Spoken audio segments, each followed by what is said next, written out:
Bonjour, alors aujourd'hui je vais vous faire une vidéo sur le droit de la construction. Le but ça va être de dégrossir en fait plusieurs questions qui sont la responsabilité des constructeurs, de l'architecte, la responsabilité des entreprises impliquées en fait dans l'acte de construire. Essayer de voir tout ça, de voir les différentes garanties que le maître d'ouvrage, celui qui fait construire en fait, eh bien un ouvrage a et dont il dispose pour se voir réparer les préjudices potentiels qu'il pourrait subir lors d'une opération de construction. Il y a pas mal de gens qui veulent faire construire leur maison et il y a aussi pas mal de promoteurs qui font des opérations. Toutes ces opérations-là posent des questions en matière de responsabilité. Et je vais essayer de voir ça un peu, on va essayer de voir ça ensemble dans cette vidéo. L'idée en fait je vais vous dire à quoi vous attendre, peu importe que vous soyez un entrepreneur de construction, que vous soyez un constructeur de maisons individuelles, un promoteur, que vous soyez un particulier qui fait construire. En fait, toutes les personnes qui ont la qualité de maître d'ouvrage peuvent être intéressées par cette vidéo, ou si vous envisagez de construire dans le futur, ou même si vous êtes architecte, donc maître d'œuvre. Ça peut être intéressant de connaître ses responsabilités, mais en principe, si vous êtes maître d'œuvre, vous la connaissez déjà, parce que ça fait partie de l'étude en fait pour devenir architecte.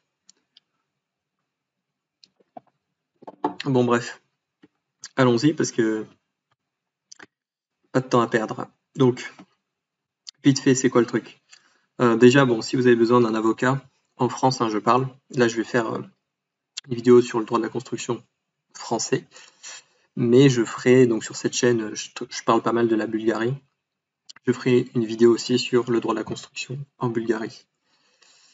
Si vous avez besoin d'un avocat en France, j'en connais un qui est plutôt bon pour tout ce qui est litige en droit de la construction et qui se déplace dans toute la France. Donc, si jamais vous avez besoin, vous pouvez toujours m'envoyer un mail et je vous redirigerai vers quelqu'un de compétent. Donc, l'idée, c'est quoi? C'est de voir quelles sont les modalités de réparation en cas de dommage, c'est-à-dire en cas de préjudice subi par le maître de l'ouvrage.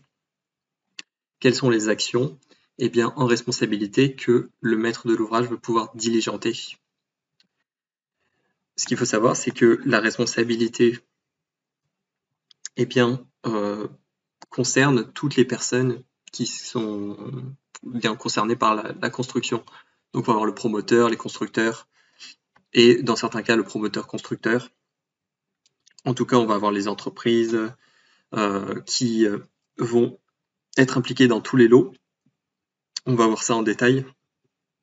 Mais on va avoir, on va traiter de beaucoup d'acteurs de la construction dans cette vidéo. On va voir comment réparer le préjudice. En fait, on va essentiellement se baser pour faire cette vidéo de la loi Spinetta et de la loi du 3 janvier 67 et de toutes les règles qui fondent la responsabilité civile de droit commun, puisque en fait, il n'y a pas vraiment de responsabilité spécifique en droit de la construction. On doit se baser sur les règles de droit commun en ce qui concerne les actions en responsabilité. Bon, vite fait, qu'est-ce qu'il y a? Le gros du sujet, en fait, c'est les 3 garanties qui existent en fait en droit de la construction, donc la GPA, la garantie biennale et la garantie décennale. On va voir ça en détail. Ces 3 garanties sont dites spéciales, c'est-à-dire qu'en fait, les débiteurs de ces garanties ne peuvent pas en principe s'exonérer. C'est une responsabilité en fait de plein droit, responsabilité objective. Sont soumis aux garanties, alors pas à toutes les garanties, mais je vais préciser quand on rentrera dans le détail, mais du coup promoteur, constructeur, maître d'œuvre, les vendeurs en VFA, etc. En fait, la notion de constructeur est élargie en ce qui concerne le droit français. Et vous avez aussi un principe de responsabilité solidaire en droit de la construction. Ça veut dire que le maître de l'ouvrage qui va intenter une action en justice, en réparation, eh bien, est libre de choisir qui il va assigner en justice pour réparer un dommage en cas de responsabilité solidaire. Ça veut dire que s'il y a plusieurs entreprises qui sont impliquées dans un dommage, le propriétaire, l'accédant, peut décider qui va venir réparer le préjudice. Mais en principe, ce qui se passe, c'est que lors d'une assignation au tribunal, eh bien, l'accédant, enfin, le demandeur va assigner en fait tout le monde. Parce que souvent, ce qui arrive, c'est que beaucoup d'entreprises sont impliquées, il faut impliquer les assurances en fait des différents constructeurs, la mutuelle des architectes français parce que le maître d'œuvre est impliqué. En fait, donc c'est super large. Aujourd'hui, il y a énormément de litiges en droit de la construction en France. Donc, eh bien, je connais un avocat qui me disait il y a du boulot à l'infini dans cette branche du droit parce que, eh bien, les entreprises, c'est une question de probabilité en fait. Les entreprises construisent, mais à un moment donné, il y a quelque chose qui ne va pas. Bon, il y a un des acteurs qui va foirer quelque chose et c'est une question de logique et de probabilité. Alors heureusement que on n'actionne pas les garanties dans 100% des cas et qu'il y a des constructions, des projets qui se passent bien et où il n'y a pas de problème. Mais comme l'acte de construire est quand même vachement complexe, c'est pas facile, surtout si on est sur des projets vachement techniques. Et bien souvent, il y a des responsabilités qui doivent être engagées et des préjudices à réparer. Donc,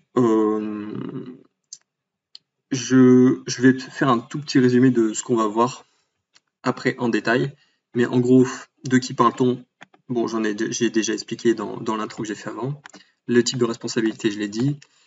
Vous avez en fait 3 garanties prévues par la loi en France, qui sont justement la GPA, la garantie de parfait achèvement, dont en fait les constructeurs sont débiteurs. Vous avez la biennale, donc c'est une garantie de 2 ans à compter de la réception de l'ouvrage. Et nous avons la garantie décennale qui s'étale au-delà de 10 ans, sur 10 ans à partir de la réception de l'ouvrage par le maître de l'ouvrage. J'expliquerai en détail ces garanties-là. En fait, en principe, du coup, ça veut dire quoi? Ça veut dire qu'au-delà de 10 ans, le maître de l'ouvrage, ou en tout cas celui qui est propriétaire du bien au moment d'un dommage qui survient, par exemple, ne peut pas agir au-delà du coup de ces délais de garantie, au-delà de 10 ans. Sauf que, en fait, il va pouvoir agir sous un régime de responsabilité, mais en tout cas pas en fait sous le motif des garanties spéciales. Sauf si il y a dol, on va pouvoir actionner les garanties au-delà de 10 ans. Oui, il y a une différence majeure sur la responsabilité. C'est que, donc, par rapport à ces garanties, en principe, l'entreprise, elle a une obligation de résultat sur toute la période de construction avant la réception par le maître de l'ouvrage et après la réception. Alors que l'architecte, lui, a une responsabilité de moyens seulement avant la réception. Une fois que l'ouvrage il est, disons, terminé, je vais simplifier, mais une fois que l'ouvrage est terminé et réceptionné par le maître de l'ouvrage, celui-ci subit également une obligation de résultat. L'ouvrage doit être construit comme ce qu'il est prévu au contrat en respectant toutes les normes de construction, etc. Il y a une notion très importante, c'est que souvent dans les affaires en droit de la construction, vous allez avoir des expertises judiciaires qui seront proposées par le juge et qui vont se faire en fait pour déterminer la cause des dommages, pour déterminer la responsabilité, c'est-à-dire qui est fautif dans l'histoire, et le coût des réparations, donc pour déterminer quels sont les coûts des préjudices et qui va devoir réparer telle chose. Donc souvent, il y a des expertises qui peuvent durer toute une journée, où l'expert vient et il va regarder. Donc en fait, si vous voulez, il y a le maître de l'ouvrage qui aura rédigé une lettre, où dans l'assignation, il va lister tous les désordres, par exemple. Et en fait, l'expert judiciaire arrive avec ça et va vérifier, il va évaluer la gravité des désordres et faire un rapport qu'il va ensuite transmettre au juge. Donc allons-y, j'ai commencé par un grand 1 qui sera la réception de l'ouvrage, parce que c'est la base qui va nous permettre de dérouler la suite de notre cours. Oui, je dis cours parce que au final, c'est un peu ça quand même. Donc, définition, qu'est-ce que c'est que la réception de l'ouvrage? La réception de l'ouvrage, c'est le moment où le maître de l'ouvrage déclare accepter l'ouvrage. C'est-à-dire, globalement, il va dire ok, j'estime que au jour d'aujourd'hui, maintenant,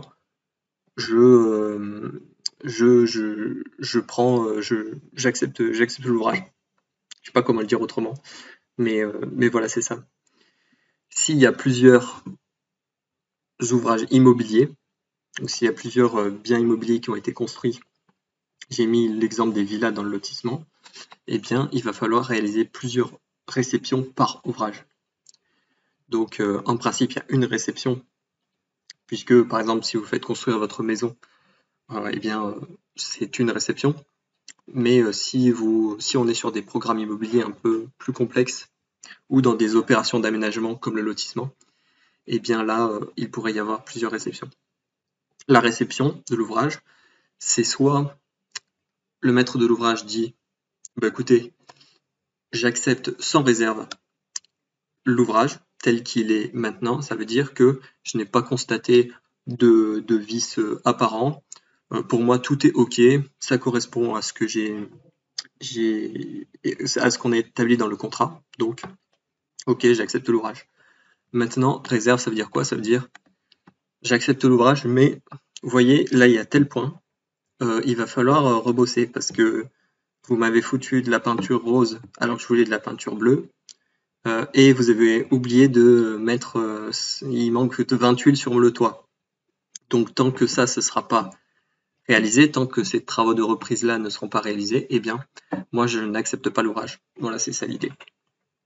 Volonté certaine et non équivoque, même si ouvrage pas achevé.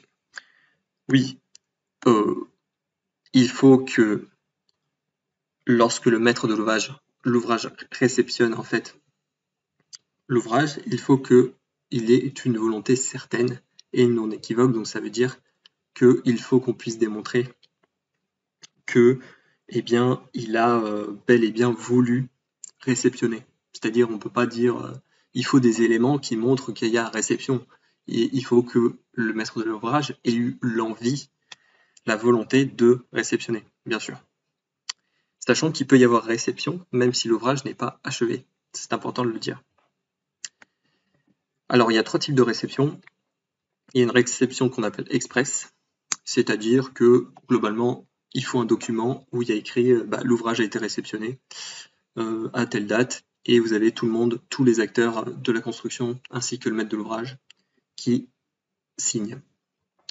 Voilà, donc là, on a la volonté explicite, on a le PV, la réception est avérée. Ensuite, tacite, ça veut dire quoi? Ça veut dire qu'il n'y a pas eu de document pour attester de la réception, et dans ce cas-là, eh bien, il va falloir démontrer une volonté certaine, et si jamais il y a un contentieux, par exemple sur la réception, eh bien, les juges vont utiliser la méthode du faisceau d'indices, sachant qu'il faut toujours 2 indices. Le juge ne pourra pas, en fait, considérer que la réception a eu lieu si jamais il n'y a qu'un seul indice. Et des indices, ça peut être par exemple, le plus évident, c'est que le maître de l'ouvrage s'est installé. Évidemment, si vous avez réalisé votre maison et que eh bien, vous êtes dans les lieux, on peut estimer que vous avez quand même réceptionné l'ouvrage, que vous l'avez accepté. mais ça ne suffit pas, parce que il faut en général un autre indice. Bon, il y a plein d'indices, je ne vais pas vous les lister, mais voilà, c'est ça l'idée, quoi. Si c'est judiciaire, c'est quoi? C'est qu'en fait, il y a une des parties qui refuse la réception, mais en général, c'est le maître de l'ouvrage, vu que c'est lui qui il a plutôt intérêt en fait à refuser, pas vraiment les constructeurs. Donc, en gros, il dit bah non, je veux pas réceptionner, et pourtant, d'autres parties veulent que la réception ait lieu. Donc là, en fait, c'est-à-dire que si l'ouvrage il est habitable, mais pourtant le maître de l'ouvrage refuse, ça part en contentieux.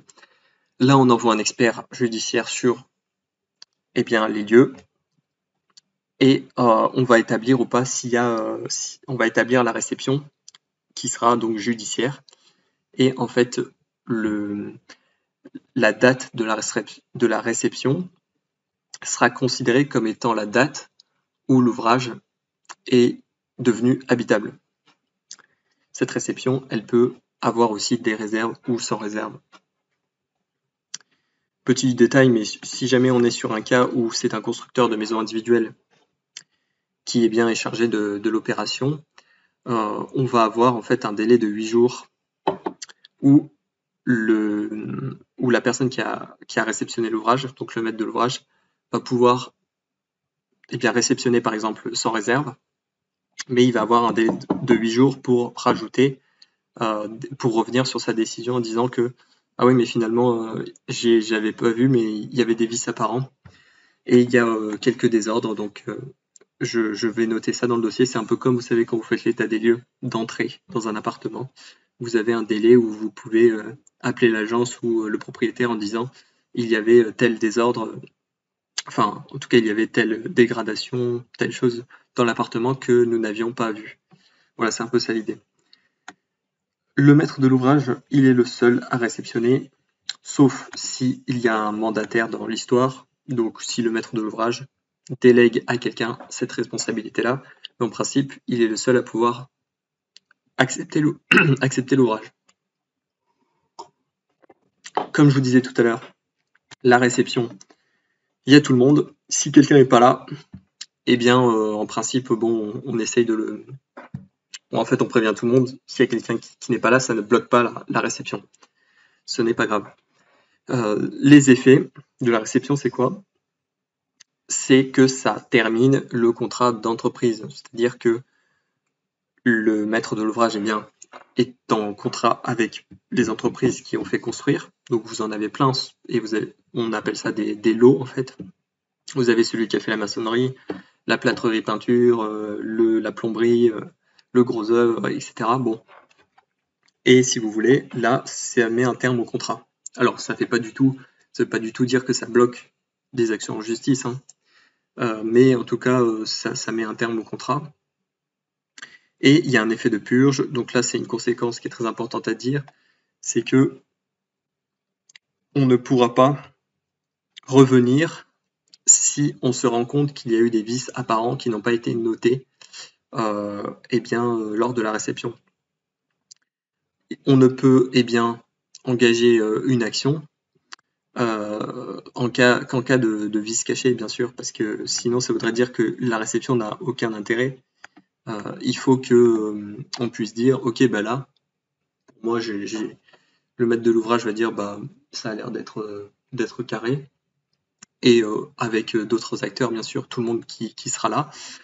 Et si on estime que tout est dans l'ordre, il y a un effet de purge, comme j'ai expliqué. Mais bien sûr, s'il y a des dégradations progressives qui se poursuivent en fait après la réception, il pourrait y avoir une action en justice derrière. Si il y a une réception avec réserve, le maître de l'ouvrage, il a le choix pour engager la responsabilité des constructeurs, soit de se baser sur la garantie spéciale d'un an, donc la GPA, la garantie de parfait achèvement, ou la responsabilité contractuelle de droit commun, avec une faculté en fait de garder 5% du prix versé à la caisse des dépôts de consignation. Donc c'est-à-dire que si au moment de la réception, il va y avoir il établit des réserves. En fait, le maître de l'ouvrage a le droit de conserver une partie du prix et de ne pas payer le reste en fait, qui lui est dû, qui doit payer aux différents entrepreneurs. En attendant qu'en fait les travaux de reprise soient faits, une fois que les travaux vont être réalisés, il va pouvoir en fait, la Caisse des dépôts va débloquer l'argent et va le reverser aux créanciers. Ensuite, responsabilité contractuelle, donc c'est quoi ça? Ce qu'il faut savoir, c'est que comme en droit de la construction, on se base beaucoup sur le droit commun. En principe, tout ce qui est hors garantie spéciale, GPA, biennale, décennale, tout ce qui est hors de ce champ-là, peut être en fait un motif pour engager la responsabilité contractuelle. C'est-à-dire qu'on a un contrat de marché, on a dans le contrat, il faut faire telle prestation dans des délais qui sont impartis et selon telles conditions. À tout moment, si cela n'est pas respecté, le maître de l'ouvrage peut demander réparation. Que ce soit avant réception, après réception, il peut demander réparation. Attention parce que il y a un point très important. Avant réception, il y a toujours cette idée de responsabilité de plein droit, c'est-à-dire que il n'y a pas besoin de démontrer une faute pour réparer le préjudice qu'a subi le maître de l'ouvrage. Par contre, si on est en fait après réception, on est plus sur ce régime-là, il faut démontrer la faute lorsqu'on est sous le régime de la responsabilité contractuelle, hein, bien sûr. Et en cas de doute, toujours, en fait, il va y avoir une expertise judiciaire. Le juge a toujours raison. Si on parle d'avant la réception, quelles sont les responsabilités en fait des constructeurs? Donc, soit on est sur de la responsabilité contractuelle, et dans ce cas-là, c'est quoi l'idée? C'est ce que je vous disais juste avant. On a une prestation qui doit être réalisée, et finalement, ce qui a été réalisé ne correspond pas à ce qui était prévu dans le contrat. Dans ce cas-là, c'est contractuel, et on engage la responsabilité sur ce motif-là. Ce qu'il faut savoir, c'est que les constructeurs ont obligation de résultat et obligation de conseil. Le maître d'œuvre a également obligation de résultat et obligation de conseil après la réception. Les seuls cas où ces personnes-là peuvent s'exonérer de la responsabilité en cas de dommage, c'est s'il y a la survenance d'un cas de force majeure. C'est-à-dire que, par exemple, si votre bien a brûlé au bout de 5 ans, par exemple après réception, en principe, donc si on dit 5 ans, c'est la garantie décennale qui s'applique, ou la responsabilité contractuelle. Mais si en fait c'est dû à un incendie, je sais pas moi, un incendie qui n'a rien à voir avec les constructeurs, en fait, c'est un cas de force majeure, donc la responsabilité ne sera pas engagée. Pour eux, ils sont exonérés.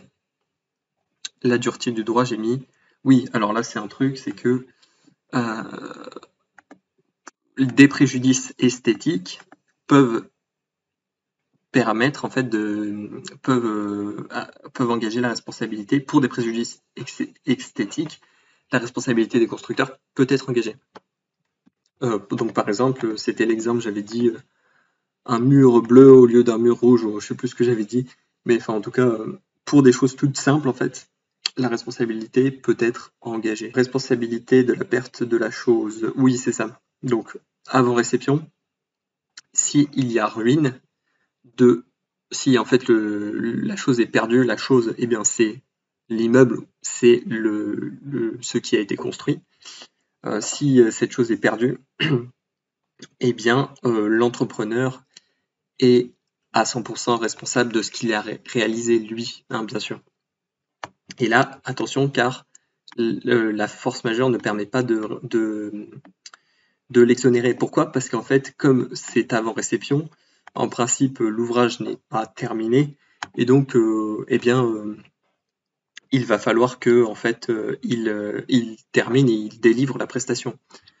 ou qu'il indemnise, ça c'est au choix du maître d'ouvrage. Mais en tout cas, il ne peut pas s'exonérer dans ce cas-là. Attention quand même,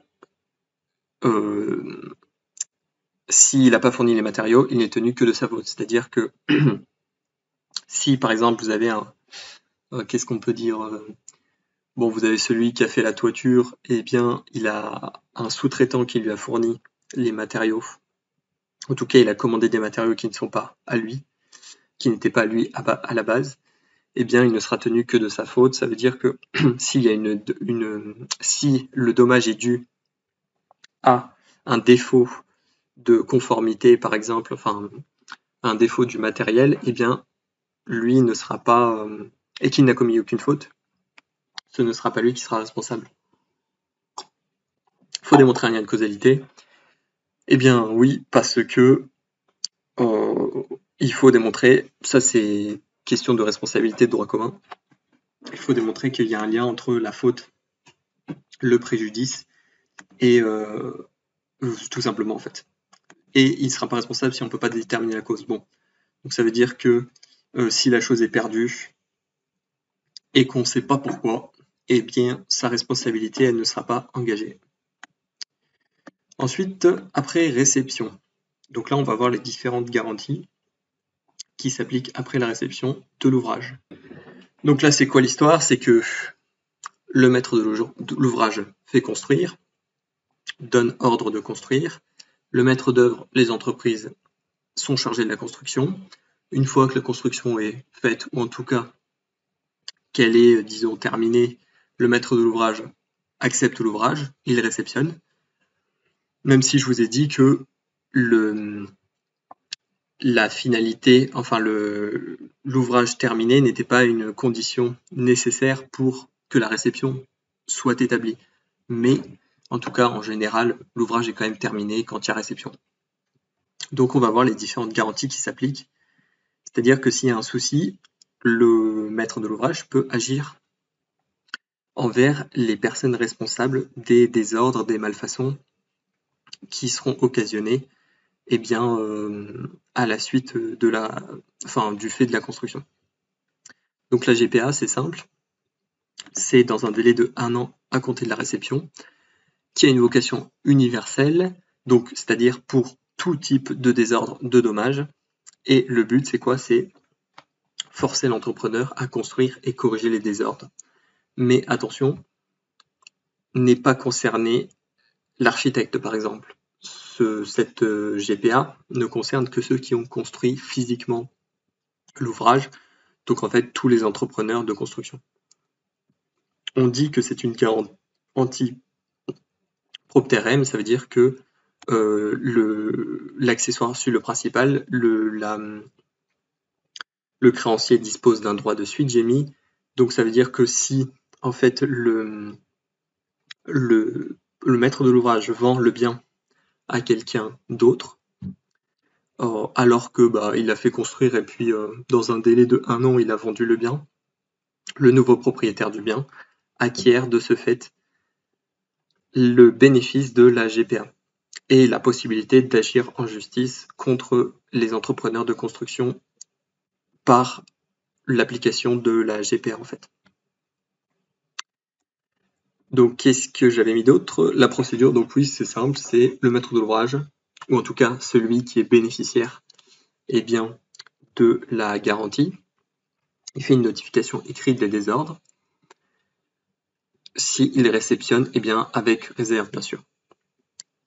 Les effets, c'est quoi? C'est que les débiteurs de l'obligation eh bien, de réparer les dommages, les préjudices, vont faire des travaux de reprise. Donc reprendre l'ouvrage pour le réaliser comme il devait être réalisé, en sachant qu'il y a une faculté de remplacement.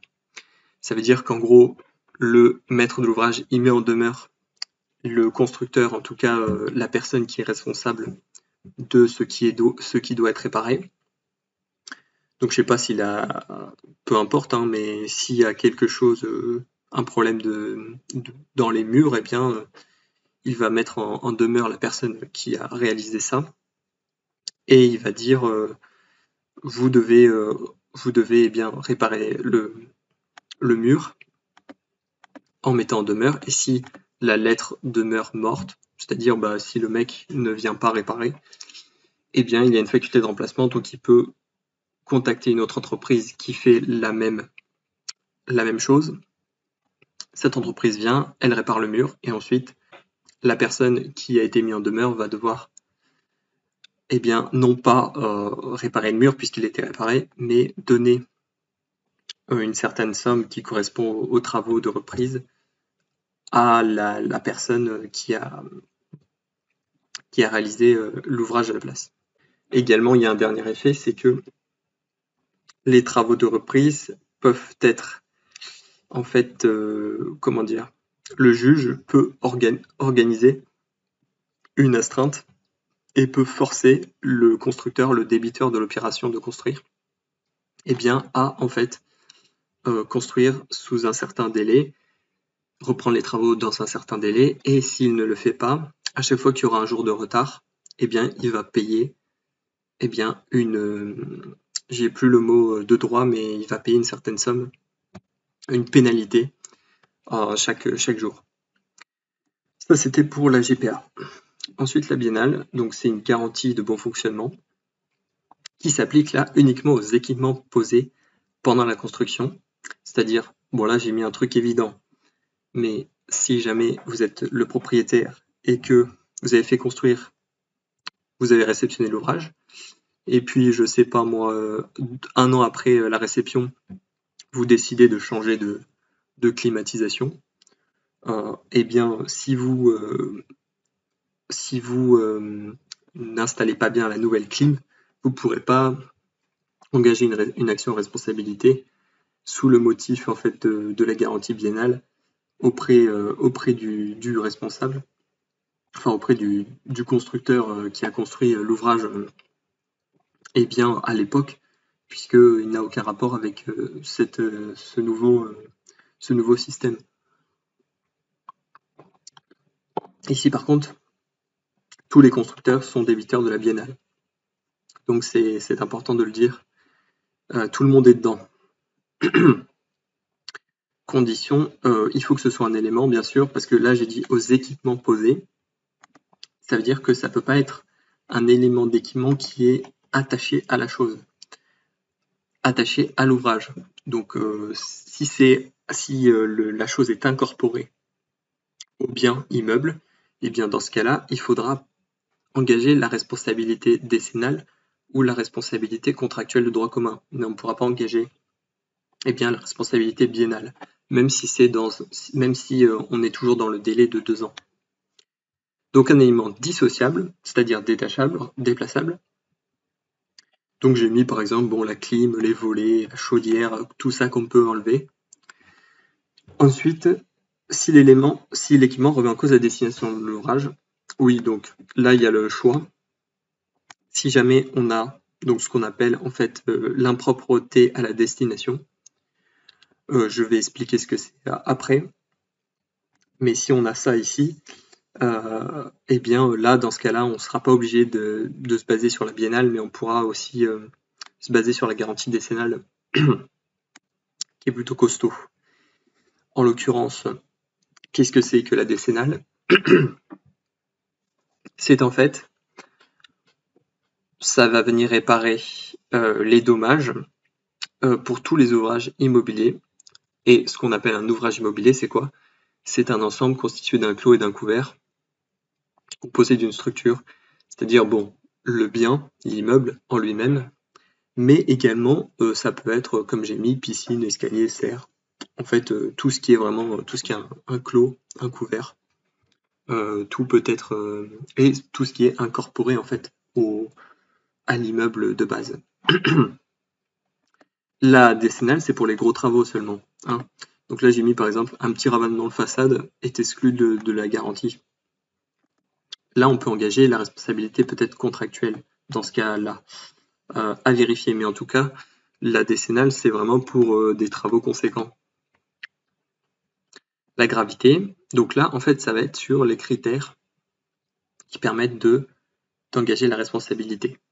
Donc, on a soit une atteinte à la solidité de l'ouvrage, c'est-à-dire qu'en gros, eh bien, on voit très bien ce que ça veut dire, hein. C'est qu'il y a des risques pour eh bien, les habitants de l'ouvrage. Là, on est vraiment sur la notion de risque. Et on pense notamment eh bien, je sais pas, un balcon qui est tellement fissuré qu'il pourrait tomber et écraser quelqu'un qui serait en dessous en fait à ce moment-là. Donc là, ce sera dangereux, quoi. Si on a un élément d'équipement indissociable, attention, là on n'est pas sur la biennale, et si risque de sécurité, donc là c'est plutôt clair en fait. Sinon, on a aussi si l'ouvrage est impropre à la destination, et ça veut dire quoi? Ça veut dire qu'en fait, vous ne pouvez pas utiliser le bien de manière satisfaisante. Donc là, par exemple, c'est le chauffage, l'isolation sonore. Sonore, c'est très important parce que, notamment si on parle en fait, de la construction de cabinets médicaux ou, je sais pas, un cabinet de psychologue, il ne faut pas que les gens dans la salle d'attente puissent entendre ce que le patient dit au professionnel de santé. Donc s'il y a un problème d'isolation sonore, eh bien, ça rend le bien impropre à sa destination et ça mérite une réparation dans le cadre de la décennale. Hein. Bien sûr, au-delà de 10 ans, c'est foutu. Donc ça peut être le chauffage, mais bon, en gros, tout ce qui empêche tous les désordres, toutes les malfaçons qui empêchent de vivre correctement dans l'ouvrage sont réparables en fait par la garantie décennale. Et on a aussi un dernier cas où en fait il y a une violation des règlements. Donc l'exemple là par exemple c'est la sismicité.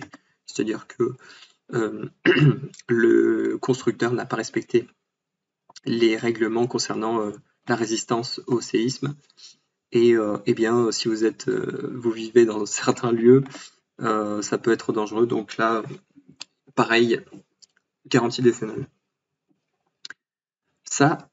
Alors ça c'est important de le dire, c'est que ça s'applique à tout le monde, tous les constructeurs. Et c'est une notion trompeuse parce que tous les constructeurs, en fait, c'est tous ceux qui ont participé, non pas physiquement à l'acte de construire, mais vraiment toutes les personnes impliquées dans la construction. Ça va de l'archi jusqu'aux entrepreneurs et en passant par eh bien, les techniciens installateurs d'équipements qui en fait depuis quelques années sont réputés aussi constructeurs en cas d'impropreté à la destination. Bien sûr, hein, là on parle des gens qui sont venus construire, qui sont pas en fait dans les contrats d'entreprise, mais qui sont venus installer des équipements comme ça. Donc eux aussi sont soumis à ces garanties. Le propriétaire ensuite peut agir, mais il faut qu'il ait la pleine propriété, c'est-à-dire quoi? En gros ici j'ai mis ça, mais c'est pour dire que si vous êtes locataire et qu'il y a des désordres dans votre logement, et admettons que vous êtes toujours dans les périodes qui permettent d'accéder aux garanties légales, aux garanties spéciales, eh bien, vous ne pouvez pas agir parce que c'est le maître d'ouvrage qui peut agir, c'est le propriétaire du bien qui peut agir. C'est important de le savoir. Pareil, l'usufruitier ne peut pas agir. Il faut avoir vraiment la pleine propriété. Et bien sûr, du coup, tous ceux qui succèdent, les acquéreurs successifs de l'immeuble pourront eh bien, engager des responsabilités décennales. Ensuite, responsabilité contractuelle. Donc là, on sort du champ des garanties spéciales et on va un petit peu expliquer quelles sont les actions en responsabilité contractuelle et ce que ça implique. Donc, qu'est-ce que c'est qu'en fait, de quoi on parle déjà? On parle des erreurs d'implantation, c'est-à-dire qu'en gros, eh bien, dans le contrat, il y avait écrit que le bien devait être implanté, devait être construit à un certain endroit, donc il y a un plan si vous voulez, et on dit bah vous avez sur le terrain on doit construire l'ouvrage ici, et eh bien ça n'a pas été bien fait. Donc ça arrive assez rarement, mais ça peut quand même poser des gros soucis, notamment si je sais pas on a un bien qui dépasse chez le voisin, vous voyez.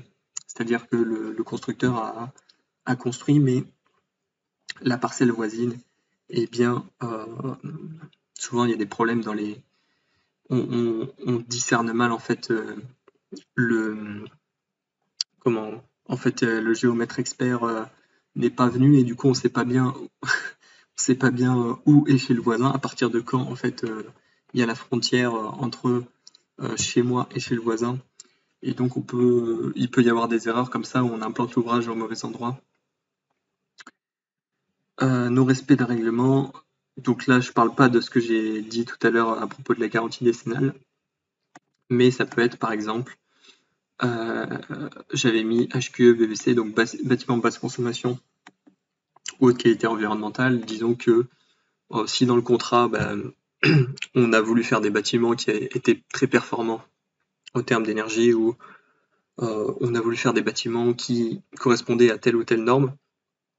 Je parle pas des normes vraiment obligatoires de base, mais à des choses supérieures.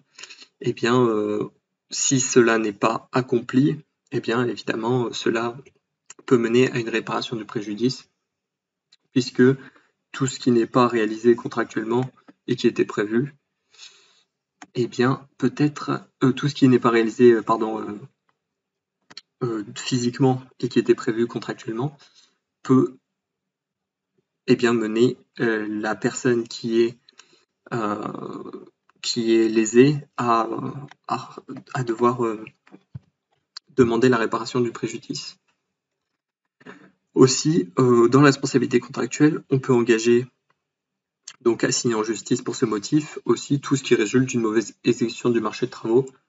Donc en fait, c'est tout ce qui n'est pas respecté dans le contrat. On peut engager la responsabilité, que ce soit avant réception, après réception, bon, tout le temps en fait.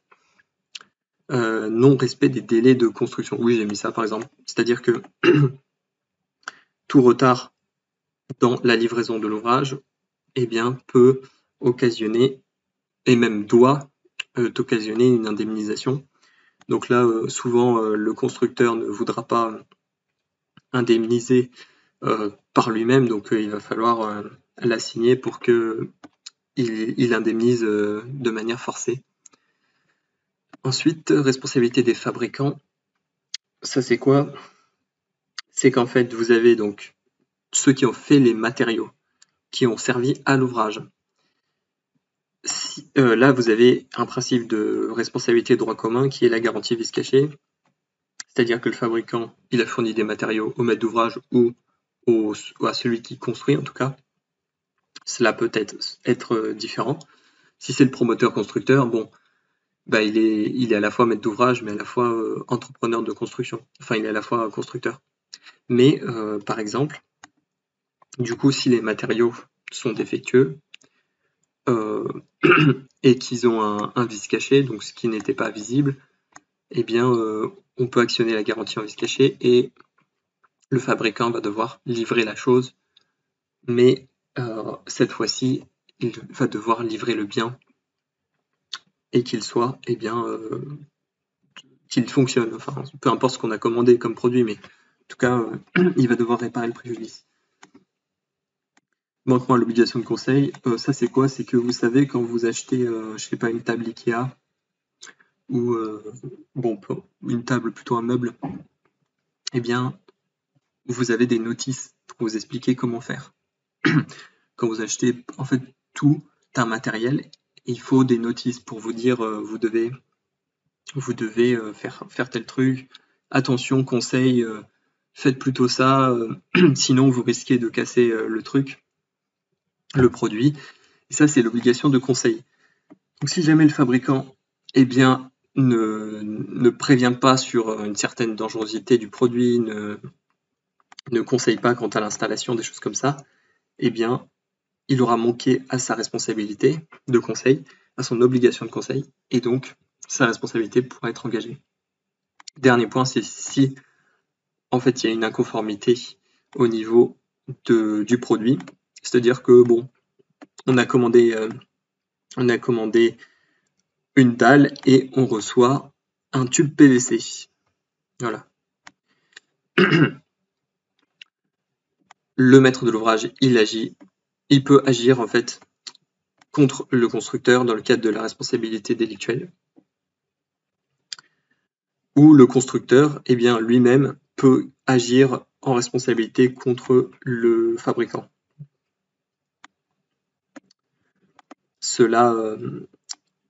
Donc oui, le maître de l'ouvrage, il agit contre le fabricant, ou c'est le constructeur qui agit contre le fabricant. Bon, dans tous les cas, ça dépend de la situation. Je ne vais pas rentrer dans le détail ici, mais les deux peuvent agir s'ils ont intérêt, en fait. Attention, par contre, il y a des délais de prescription, donc au maximum 5 ans, mais au moment où vous avez découvert en fait le défaut, vous n'avez que 2 ans à compter de ce délai-là. Après, tout ça, c'est une question de preuve.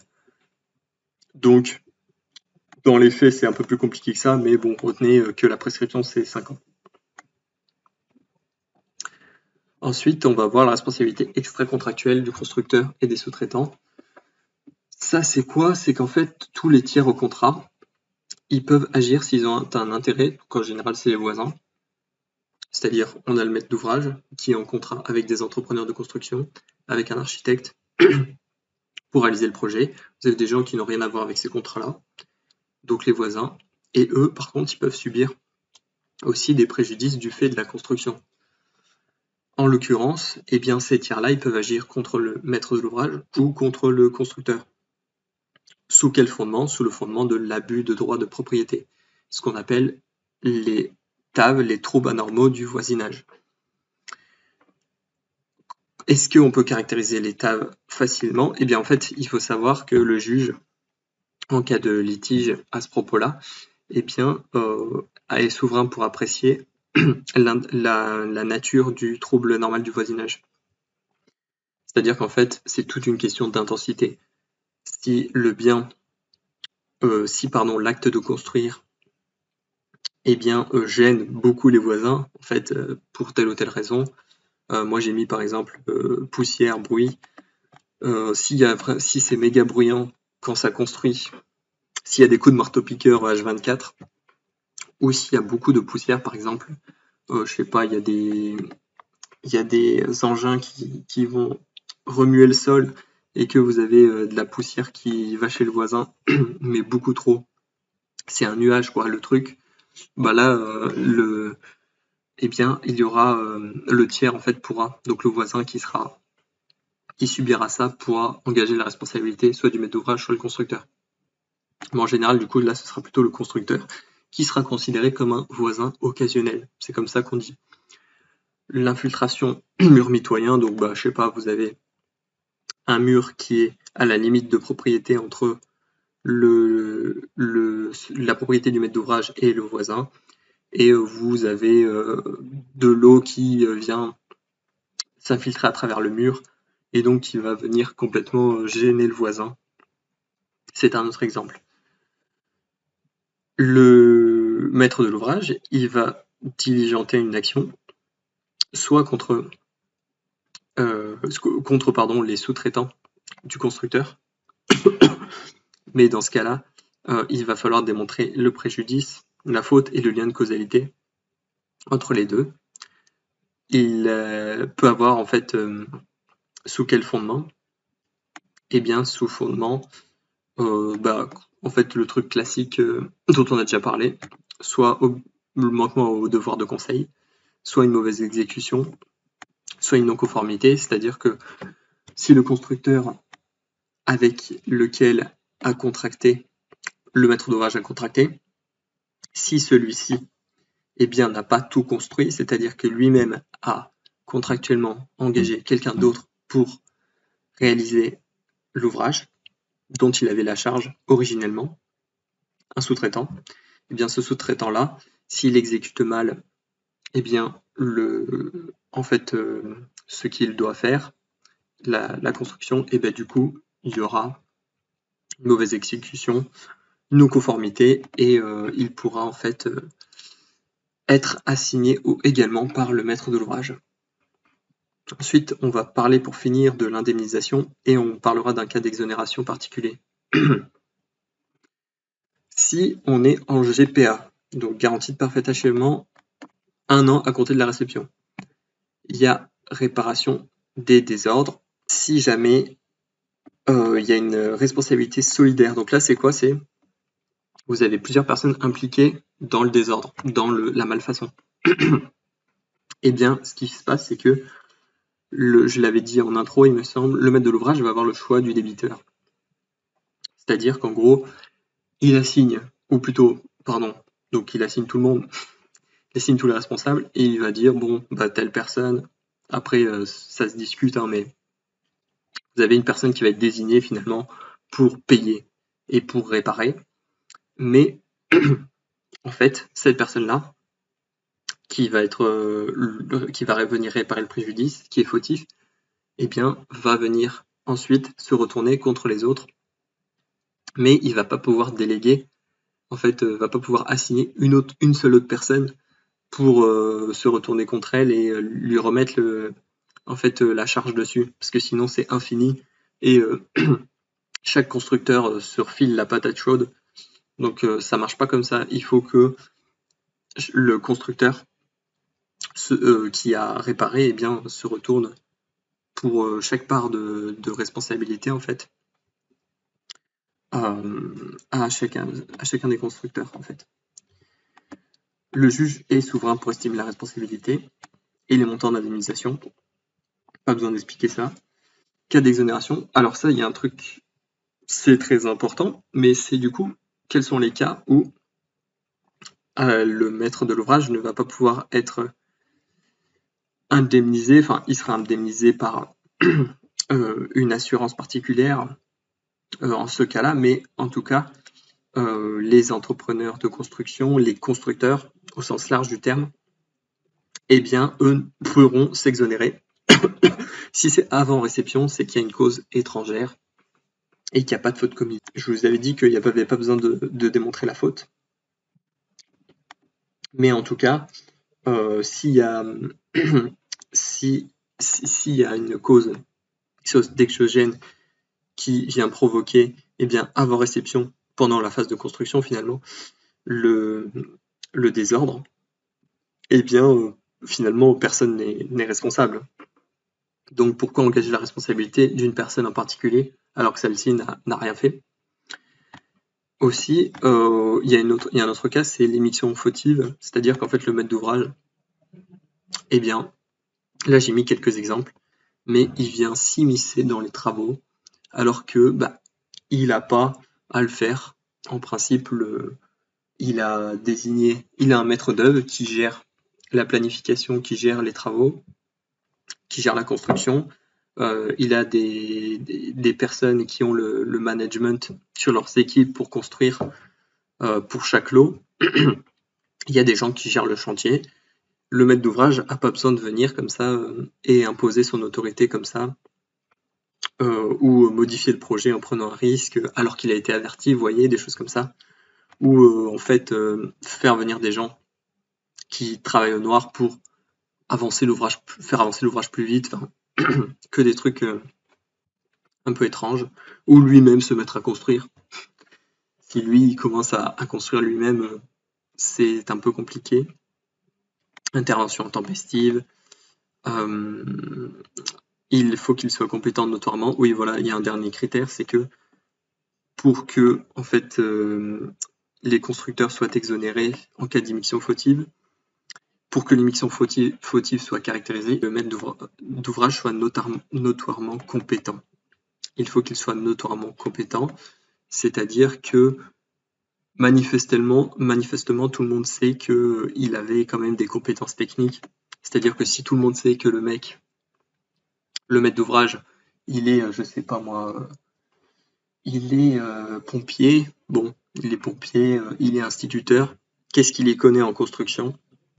Tout le monde sait que, vous voyez, s'il s'impose sur le chantier, bon, on va juste lui dire non, tu nous laisses travailler. Mais par contre, si lui-même est en fait compétent, c'est-à-dire c'est le promoteur constructeur maître d'ouvrage qui vient sur les lieux, c'est quelqu'un bon qui est dans le bâtiment, ça peut être différent et sa responsabilité peut être engagée. Donc c'était tout ce que j'avais mis pour ce sujet. Voilà, je voulais faire un petit contenu là-dessus parce que ça peut être utile. Je pense que je ferai le même pour en fait la Bulgarie, pour ceux qui veulent peut-être venir construire en Bulgarie. Qu'est-ce qu'il faut faire? Il faut faire gaffe sur certains points. Mais en résumé, voilà, en France, vous êtes quand même bien protégé si vous êtes maître d'ouvrage. Voilà. Donc, il y a quand même très peu de cas où vous ne pouvez pas avoir réparation pour les préjudices subis en cas d'opération de construction. Maintenant, au-delà de 10 ans, vous avez toujours, en dehors des garanties spéciales, la responsabilité contractuelle de droit commun qui peut être utilisée. Et voilà, c'est tout ce que je voulais dire. Donc n'hésitez pas à liker, à vous abonner, et puis on se retrouve très prochainement pour une nouvelle vidéo. À plus.